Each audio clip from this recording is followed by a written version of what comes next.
minuto, naiiba ang korte ng ating utak. Sa maliliit at malalaking paraan, nasusukat na ng neuroscience ang nagaganap na pagbabago sa korte ng ating utak. At isa sa mga nag-iimpluwensya ng korte ng utak natin today, last week, next week, are what we hear. Ang korte ng utak ng tao, hindi permanenteng gano'n na lang, naiiba-iba. At naiiba yan ng mga nadidinig na salita. And the shape of your brain shapes your thoughts. Kaya may mga brain na korteng negative, may korteng positive, may korteng mareklamo, may korteng loving, may korteng mapagtiwala, may korteng utu-uto. Kasi nga, may mga nag-iimpluwensya sa korte ng ating isip. At kung ano ang korte ng ating isip, ganun ang lumalabas na kaisipan. What you hear shapes your thoughts and definitely shapes your emotions. Meron ba tayong biglang nagring ang telepono, hindi mo pa sinasagot, kinabahan ka na. Kasi iniisip mo, alas 2 ng umaga, may tatawag, syempre, bad news yun. So, ninenervyos ka na. Lalo na kung narinig mo na. Tapos, pagkaangat mo ng telepono, sabi ka, patay na si nanay. Ganon. Biglang na ibang emotion mo dahil sa nadinig mo. Meron naman na pagod ka. Biglang may nag-text sa'yo, although hindi nadinig ng tenga, pero nadinig ng puso dahil nabasa, sabi, miss ya. Sumaya ka bigla. Kayang-kaya mong buhatin ang refrigerator dahil may nakakamiss sa'yo. Kung naiinis ka naman doon sa nakamiss sa'yo, bigla ka nang hina, tinamad sa buhay. What you hear shapes your life. Kaya garbage in, garbage inside, garbage out. Proverbs 2:2, ang pakinig mo'y ibaling sa wastong karunungan. Pinipili ang pinapakinggan. Sinasala ang dinidinig. Sinusuri ang tatanggapin mula sa tenga papasok sa puso. Kasi pwede naman pagpasok sa tenga, itapon mo na uli. Huwag mo nang lulunin kasi alam mong hindi makakabuti sa iyo. Choose what you hear. Piliin, suriin, salain ang nadidinig. Focus your ears on what is good for you. Only what is edifying. Kaya nga sinasabi sa New Testament, whatever is true, whatever is beautiful, whatever is worthwhile, whatever is praiseworthy, think about such things. Ang pagtuunan ng isip ay yung mga nakakapagpalakas ng loob, nakakapagpasaya, nakakapagpagaan, hindi yung nakakapagpalungkot, nakakatakot, nakakapagpahirap ng damdamin. Have ear guards. Maglagay ng mga takip sa tenga, mga pansala, para hindi lahat pumapasok. Kaya sinasabi nga natin, hear no evil. Huwag lagi makinig sa evil. What is evil? Evil is not only just what is bad, but what is bad for you. Filter out garbage, toxins, and irritants. So in so many ways, how do you operationalize that in daily life? Don't listen to gossips.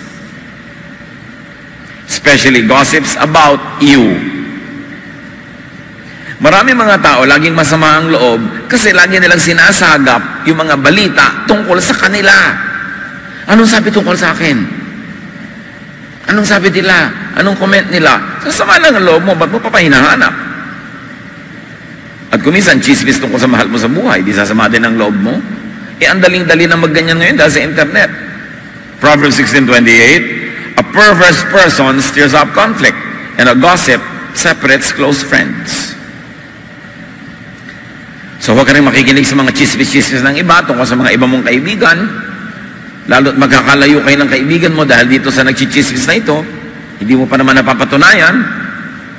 At kahit mga kumisan, totoong may sinabi sa iyo yung kaibigan mo tungkol sa iyo, di ba ganda naman talaga tao? May sinasabi ko kumisan na negative tungkol sa isang tao, pero hindi naman galing sa puso, katilang ng dila, wala ka lang nasabi.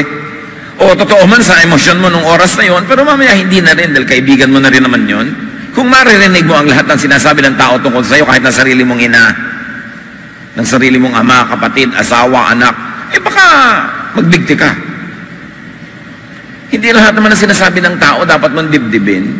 Kasi hindi naman lahat dinidibdib din nila eh. At kung minsan dinidibdib ba nila, sa oras lang na yon, pero mamaya hindi na. Tapos ikaw dinidibdib mo pa hanggang next year. Dala-dala mo ang bigat. Lalo kung ikaw ay nag-Facebook, nag-internet, ikaw ay pumupunta sa social media, mas maraming pumapansin sa iyo, mas marami ka ring negative pumapansin. May nagtatanong lagi, paano nyo po dinidilang bashers? Oh, well, bashers are fans. Negative fans, pero fans. So, hayaan mo sila. Follower mo sila. Napapagod sila sumunod-sunod sa'yo para kapintasan. Di tagahanga mo. Negative lang na. So, bakit mo papakinggan ang sinasabi ng mga bashers tungkol sa'yo? Sama loob mo. Kaya ang bilis-bilis na sumama ng loob ngayon dahil sa social media. Pag meron kayo nakikita isang politikong matagal ng politiko, artista, singer, known personality na matagal ng known personality, may nakikita kayo ng mga visible, audible persons, maraming nakakakilala, maraming sumusunod, may public life, tiyakin nyo, kaya nagsusurvive yon kasi marunong yon mag-deal with bashers. Hindi niya pinapansin. Kasi pag gagay kilala, may bashers ka talaga. In fact, malungkot ka kung wala kang bashers kasi hindi ka pala kilala. So, huwag yung didibdibin yung mga bashers, yung mga negative na sinasabi sa inyo. That's their point. They're entitled to it. But you may not be affected. Proverbs 20:19. Ang lihim ay nahahayag dahil sa mga chismis. Kaya huwag kang makisama sa taong makati ang dila. Huwag kang kwento ng kwento sa mga chismoso, kasi ikaw nang ichichismis nun later. Ngayon, yung chismoso, hindi na lang laging tao. Internet na nga yun eh. Social media na nga yun, ang bilis-bilis. Kaya kung sasali ka dyan, huwag mong dibdibin ang lahat ng nadidinig mo para hindi ka magiba. Don't listen to ranters, to complainers, to naggers. Kasi parang anay ang naging nginangat-ngat ka. Mamaya, nasaktan ka na, nasugatan ka na, naubos ka na. Kaya sabi nga ng kasulatan, it's better to stay in the desert than to be in the house with a nagging wife or a nagging husband. Kasi lagi ka na lamang maiirita. Numbers 11:1, nagreklamo ang mga Israelita dahil dito nagalit si Yahweh at pinaulan na ng apoy ang isang bahagi ng kanilang kampo. Nakita nyo, pati ang Diyos naiinis sa mga reklamador. Kaya huwag kayo lagi nakikinig sa mga mareklamo. Kung minsan sa office, may office mate kayo, walang ginawa kundi magreklamo, iwasan nyo na pag coffee break. Ngayon, kung kayo na iniiwasan, alam nyo, ay, ako siguro yung reklamador. Huwag kayong laging nag-entertain ng mga taong may reklamo, may sumbong, may galit. Dahil yung mga negative ng loob ng puso nila, ililipat nila sa puso ninyo eh. Di nasisira ang araw nyo, samantalang hindi naman kayo yung may gawa nun. At paano kayo mga mareklamo, ipinaulanan ng apoy, tas katabi kayo, edi syempre, medyo masusunog-sunog din kayo noon. Tatamatamaan kayo ng konting talsik ng mga apoy. Iwasan yan. Proverbs 21:19, it's better out in the desert than at home with a nagging, complaining wife. Or reverse that, husband, mother, father, son, daughter. Sino man ang laging mareklamo, hindi masarap kasama. So, limit your engagement with them whenever your social situation could afford such distance. Para hindi kayo laging naapektuhan. And don't always listen to habitual liars. Mga sinungaling. Pag may kaibigan kayo, kakilala, na nakikita nyo nagsisinungaling sa iba, hindi inililihim sa inyong nagsisinungaling sila, gusto nyo ba silang laging kasama? Kasi pwede rin kayo naman ang pagsinungalingan. Proverbs 12:22, the Lord hates every liar. So hindi ka rin dapat masyadong nakikichami-chami, nakikibarkada sa mga alam mo manambobola sa iba kasi ikaw din bobolahin nun. Bakit naman hindi ka bobolahin kung ugali niyang mambola? Don't listen to sweet talkers. Magkamag-anak yung dalawa. Yung laging nang uuto. Alam na alam mong merong niloloko siya sa kanyang mga magagandang salita. Proverbs 29:5, those who flatter their neighbors are spreading nets for their feet. Obserbahan nyo, makilala nyo, kaibigan nyo, kamag-anak nyo, na pag may inuuto sila, binobola, pinapasaya sa magagandang salita, may kasunod yon. Meron silang uutangin, hihingin, kailangan.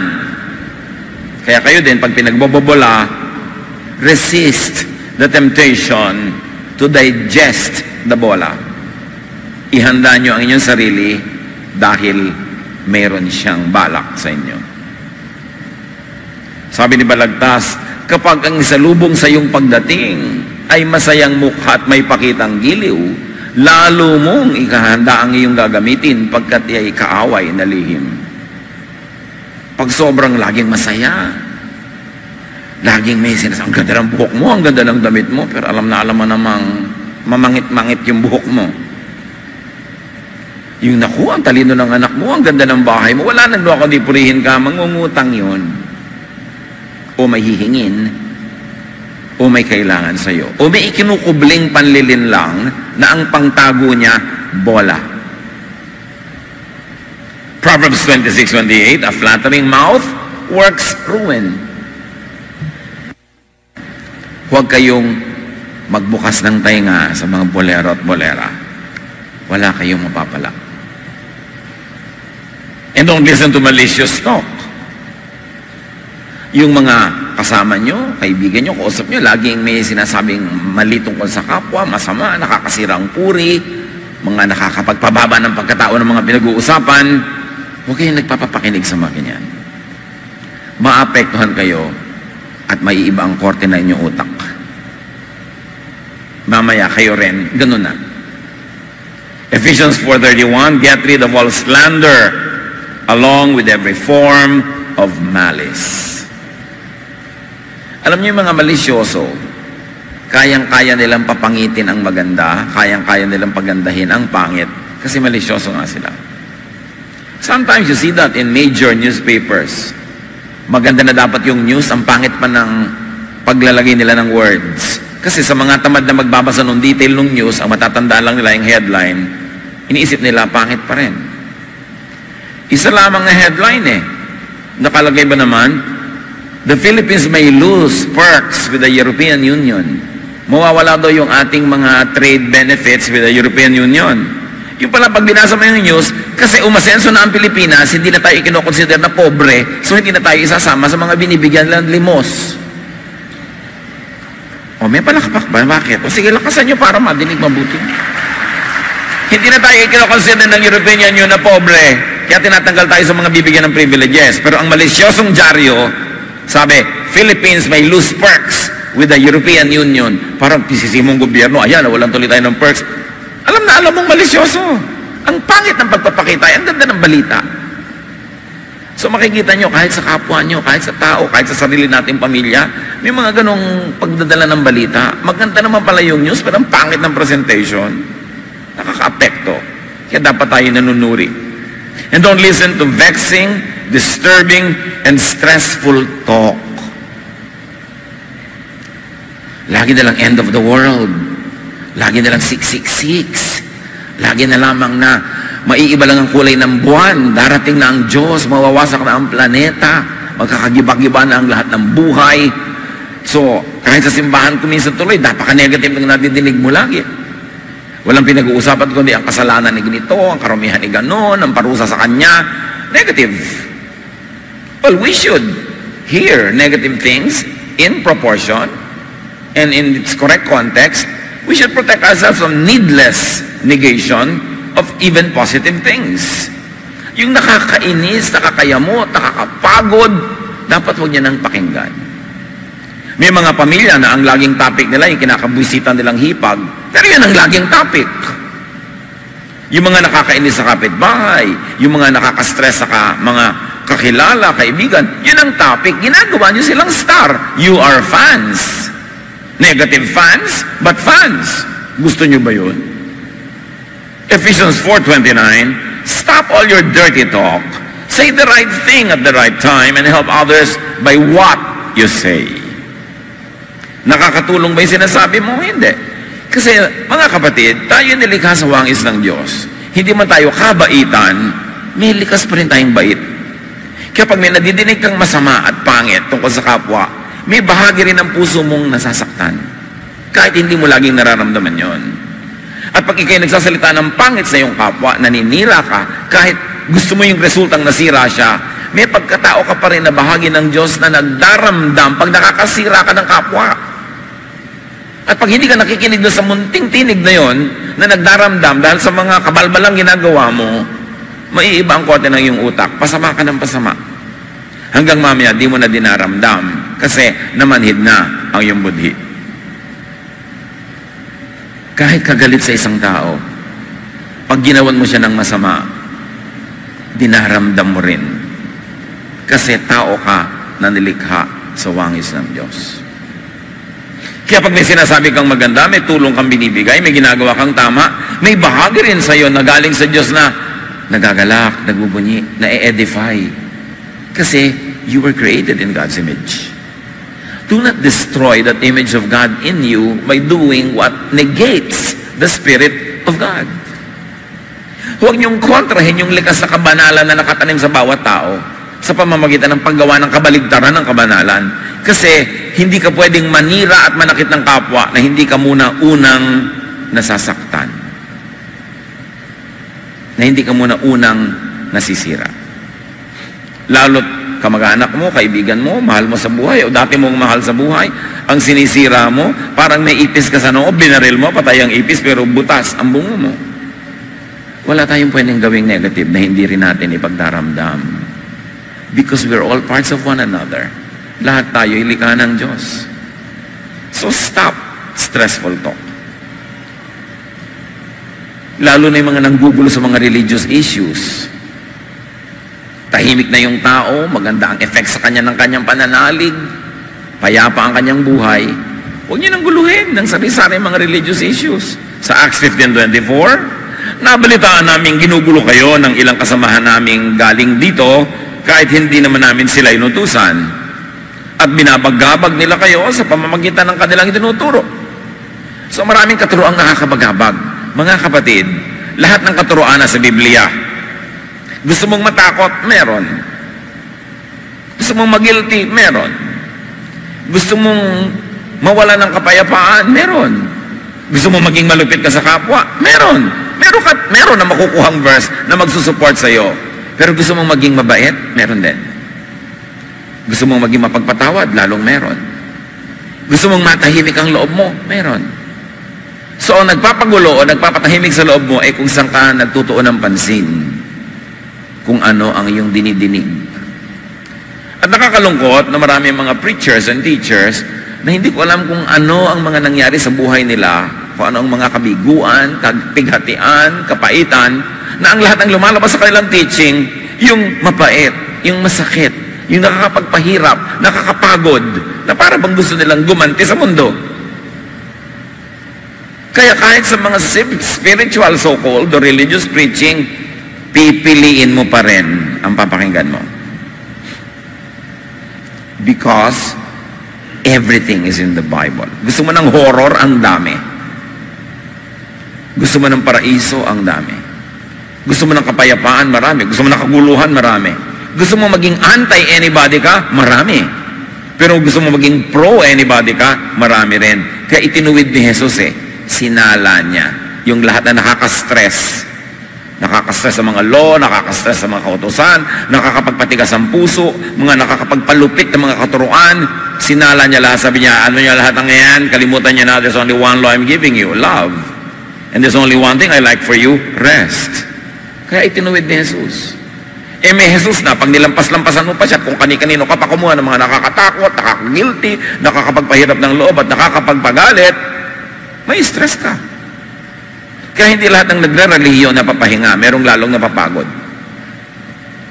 Depende kasi kung anong dinidinig, kung anong nadirinig. Don't listen to discouraging, negative, pessimistic talk. Si Job, dumating ang kung ano-anong pagsubok, pero nanindigan siya sa kanyang pananalig sa Diyos. Ano sabi ng kanyang asawa na dapat sana'y bigyan siya ng lakas ng loob? Job 2:9. Sinabi ng kanyang asawa, mananatili ka pa bang matuwid? Sumpain mo ang Diyos at nang mamatay ka na. Asawa yun, ha? Biro niya, tinanggal ni Satanas ang kayamanan ni Job, ang kanyang kalusugan, at kinuha ang lahat ng mga anak niya, mga manugang at apo, namatay lahat. Isa lang ang itinira, yung asawa. Kakampi pala ni Satanas yung asawa, kaya itinira. Sabi niya, pahuli-huli ka pa, praise the Lord ka pa, ganito na yung buhay natin. Sumpahin mo nga ang Diyos at please lang, mamatay ka na. Kung mamamatay ka bukas, bakit di na lang ngayon? Itinira. So, huwag makinig sa mga ganyan. Huwag sumagap ng mga nega sa buhay. Luke 10:40-42, medyo mild ito, pero nega din. Si Jesus nagtuturo sa bahay ni Martha at Mary na magkapatid. Alam natin ang kwentong ito. Si Mary nakinig doon sa kay Jesus, sa paanan niya, nakaupo sa sahig at nakikinig kay Jesus, kasama ng mga lalaki, mga disciples. Siyempre, ang mga role ng babae nung pangkusina. So, si Martha naman ay abalang-abala sa paghahanda. Kaya't lumapit siya kay Jesus at nagsabi, Panginoon, baliwala po ba sa inyo na pinababayaan ako ng kapatid kong maghanda ng nag-iisa kasi gumagawa siya ng merienda? Sabihin nga po ninyong tulungan naman ako. Ngunit sinabi ng Panginoon sa kanya, Martha, nababalisa ka at abalang-abala sa maraming bagay. Ngunit iisa lamang ang kailangan. Pinili ni Maria ang mabuti at ito'y hindi aalisin sa kanya.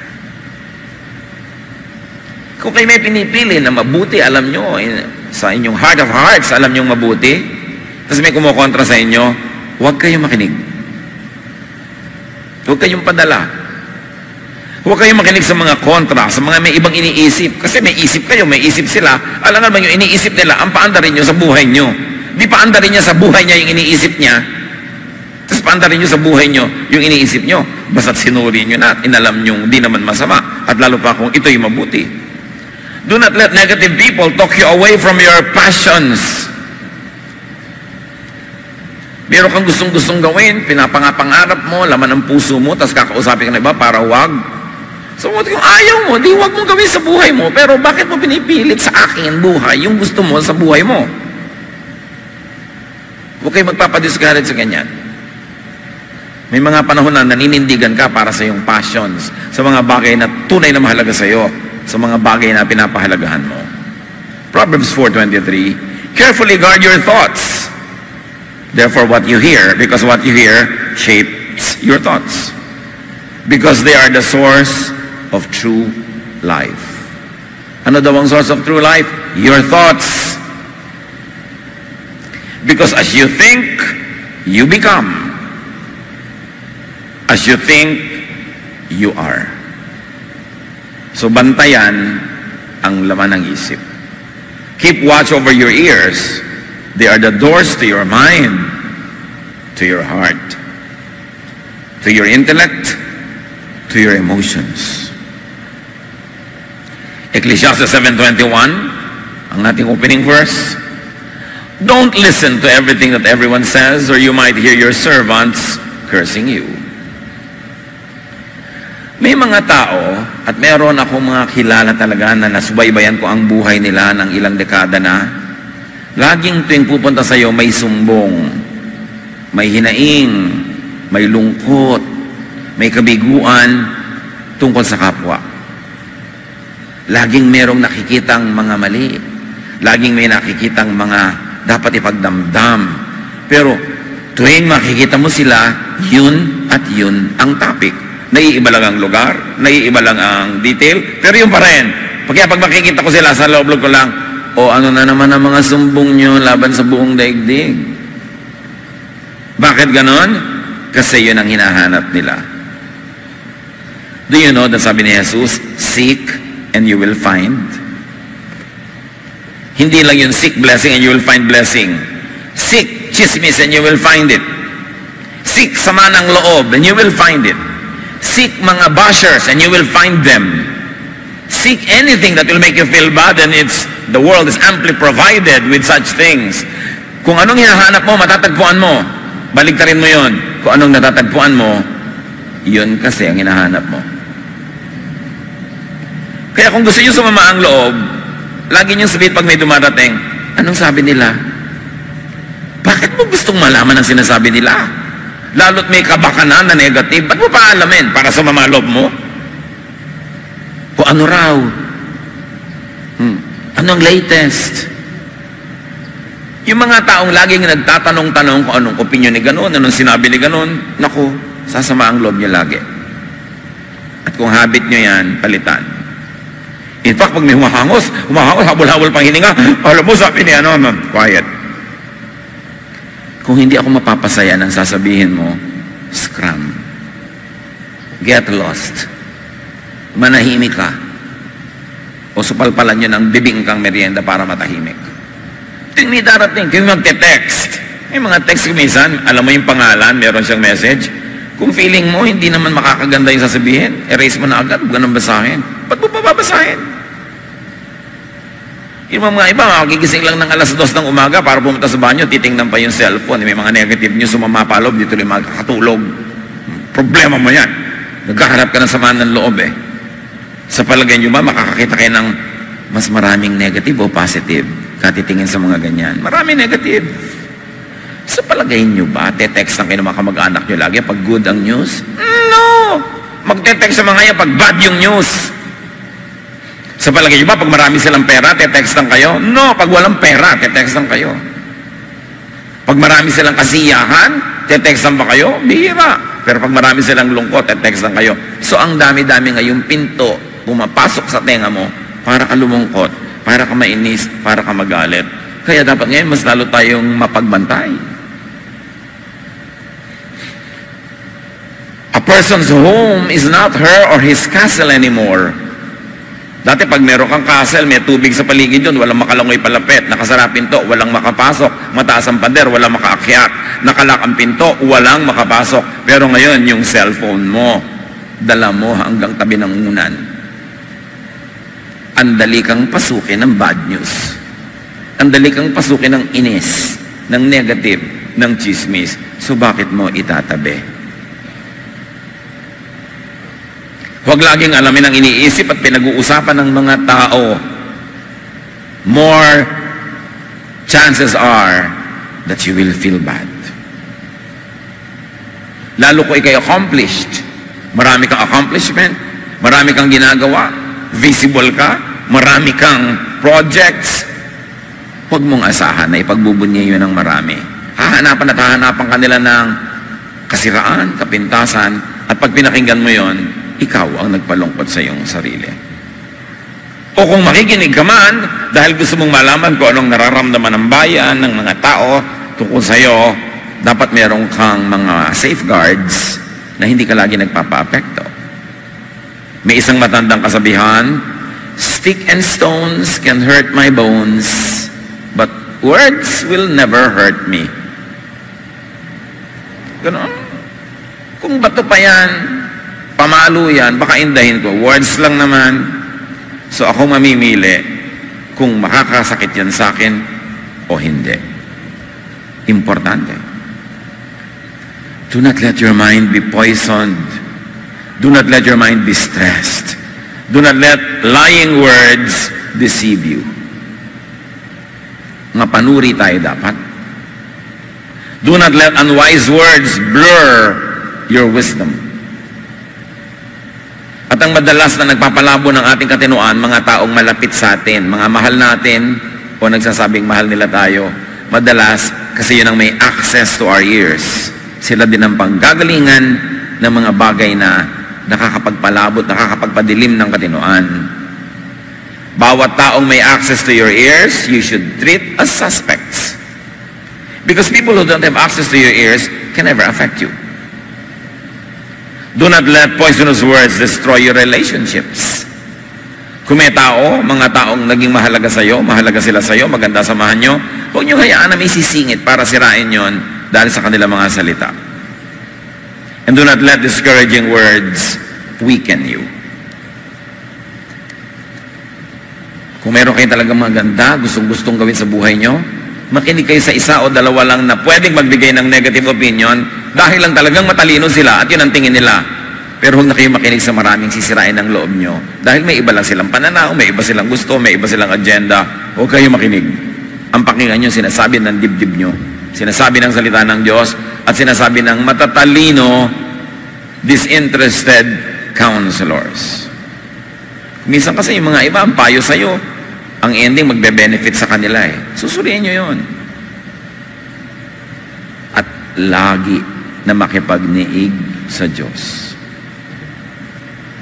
Psalm 63:6, I think about you before I go to sleep, and my thoughts turn to you during the night. Ano tayo ngayon bago tayo matulog? Manonood ng video, manonood ng 24/7 ng mga palabas sa TV, magka-text, Facebook. Mabuti sana kung very positive ang effect. Pero marami, negative ang effect. Balikan natin to, an old-fashioned way to go to sleep. Instead of counting sheep, you talk with the shepherd. Instead of talking to the world, you talk to the one who created the world, in whose hands the world is. Sabi niya, I think about you before I go to sleep, and my thoughts turn to you during the night. Nakakakalma yun. Nakakatahimik. Nakakapagpalakas ng loob. At nakakapagpahimbing ng tulog. Listen to the voice of God. And of course, the voice of God are not sound waves. Listen to the voice of wisdom and reason. That is the word of God.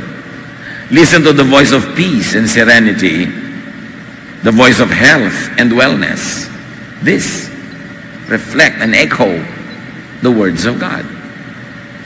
Discover and rediscover clarity in serenity. Ito ang dapat nating balikan, mga kapatid yung paglilinaw at pagliliwanag ng isip dahil tahimik ka lang. Wala kang ginagawa. Wala kang binabasa. Wala kang kinakausap na ibang kapwa. Tahimik ka lang. Sa pananahimik ng isip, binibigyan mo ang Diyos ng space para i-reshape yung isip mo sa tama. Hindi mo binibigyan ng ibang elements, ibang nilalang, ng access to the reshaping of your brain at that moment. Kasi nananahimik ka lang, you leave it up to God. Rediscover meditation. Ang dapat nating balikan, mga kapatid, yung pagninilay-nilay. Pag-iisip-isip. O walang iniisip. Sa kawalan ng iyong iniisip, hinahayaan mo yung isip mo na nilikha ng Diyos na pumunta sa direksyon na gusto ng Diyos na puntahan niya. Without interruption from you. Nung araw, ang mga sinaunang bahay, dito man sa Maynila, may mga balkonahe. Sa mga probinsya, may mga balkonahe. At usually, mga balkonahe na yan, 3 side, walang dingding. Kaya lahat ng hangin, lahat ng crosswind, dumadaan sa balkonahe. Ang ganda-gandang lugar para mamahinga. At sa mga balkonahe,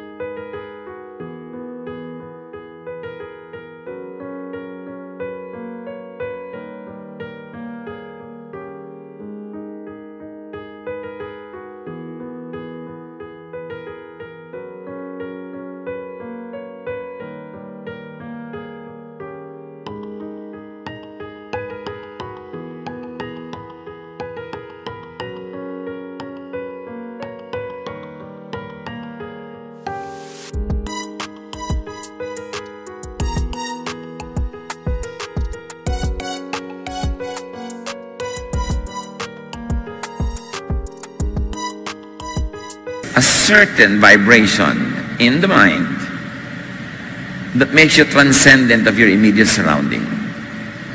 And you're able to subscribe to a higher consciousness wherein the Spirit of the Lord can talk to you. Kaya kahit sa mga matatandang mga kultura ng mga tribo sa Pilipinas, ang kanilang mga spiritual leaders, lagi nakaupo sa duyan, uugoy-ugoy. At maraming mga relaxation techniques na uugoy-ugoy din. Tapos yung mga evangelical kaysa takot na takot, makakapasok ka naman sa mga espiritu, hindi mo na kailangan, nakatira na sa'yo. Hindi mo na kailangan mag-ugoy-ugoy pa para tirahan ka. Andyan na nga eh. Pero yung nananahimik ka lang kasi, yung rhythm, then there is something magical that happens, something spiritual, something very, very miraculous, that you get detached from the immediate surrounding and you become conscious, aware in another spiritual plane. And that is what meditation does. Kaya si Jesus ang lagi niya ina-encourage, when you pray, go into your room, close the door, pray to your Father in secret. And the Father who sees you in secret will reward you. Why? Because in private prayer, walang agenda, walang nakalista. Ito mga ipagpe-pray natin, ito mga dapat natin gawin. Walang nagli-lead. No? Kung minsan naiinis ka doon sa boses nung nagli-lead, o kaya sa kanya repetition, wala nang tigil, ang haba-haba. Hindi ka na talaga nabibless kumisan. Nabibless ka rin naman, madalas. Pero yung may mga iba kang kasama, may entry point ang irritation. May entry point yung vexation and disturbance. Pero kung kayo lang ng Diyos na nag-iisa, mapag-isa ka kasama ng Diyos, ang laki ng posibilidad na talagang makanig mo siya. While we love being at groups, praying together, but we love gathering, prayer, fellowships, you should never neglect private prayer. Hindi dapat pabayaan yung at kalimutan yung pananalangin ng tahimik na mag-isa, na walang listahan, walang prayer guide, walang devotional guide, nandun ka lang, uugoy-ugoy, at makikita mo ang presensya ng Diyos. So discover and rediscover the spirituality of reflection, of meditation, without agenda. Magnilay-nilay, magbulay-bulay, manahimik. Huwag laging may gadget, huwag laging may kausap, at huwag laging may ginagawa.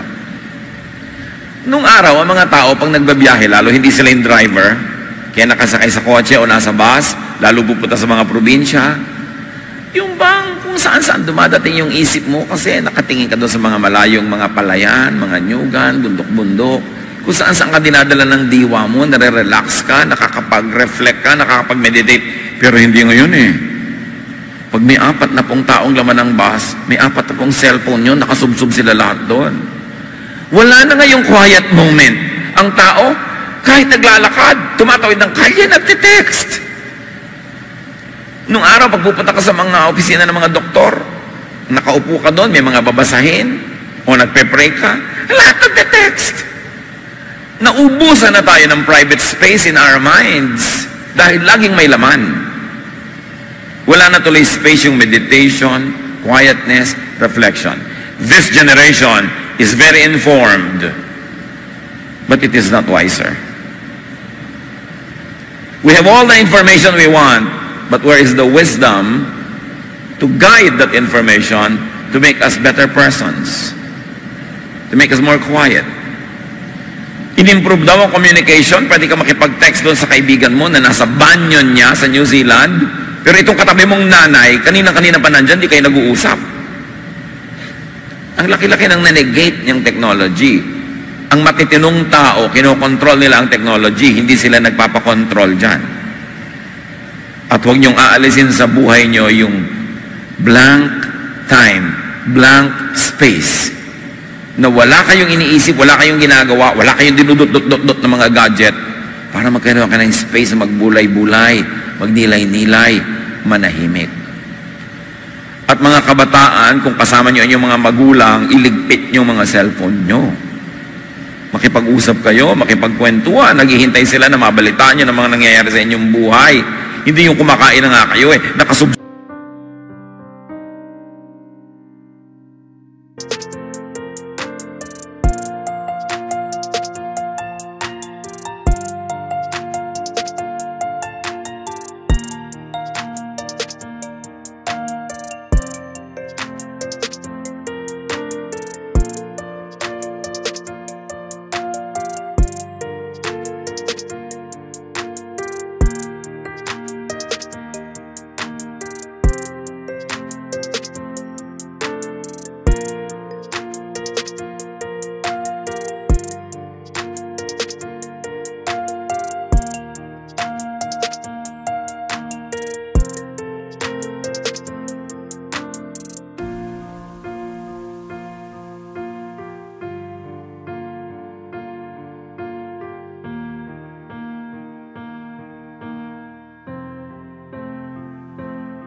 computer mo. Kasi dinaramdam ng mga magulang yung ganun eh. Yung mga anak nila katabi, hindi malang sila pansin, hindi sila kausapin. Tapos, mababa ng grades. Mabuti sana kung tumataas ang grade, kare-research. Kung ano-ano pala nire-research. Maganda yung technology eh. Maganda idudulot yan kung under control. But don't let it control you. Psalm 46:10, our God says, come down and know that I am God. When will you know God? When will you know that God is God? When you calm down. When you are so quiet that you can hear your mind thinking. When your space, your mind is blank, like it is open for God's presence. The law of physics, the law of impenetrability says only one thing occupies one place at one time. Give God the space. It means that you've got to set some space free. Kailangan may space ang Diyos, may space ang mga magulang, may space ang elders, may space ang mga kaibigan, at hindi lahat puro gadget ang kumain ng space.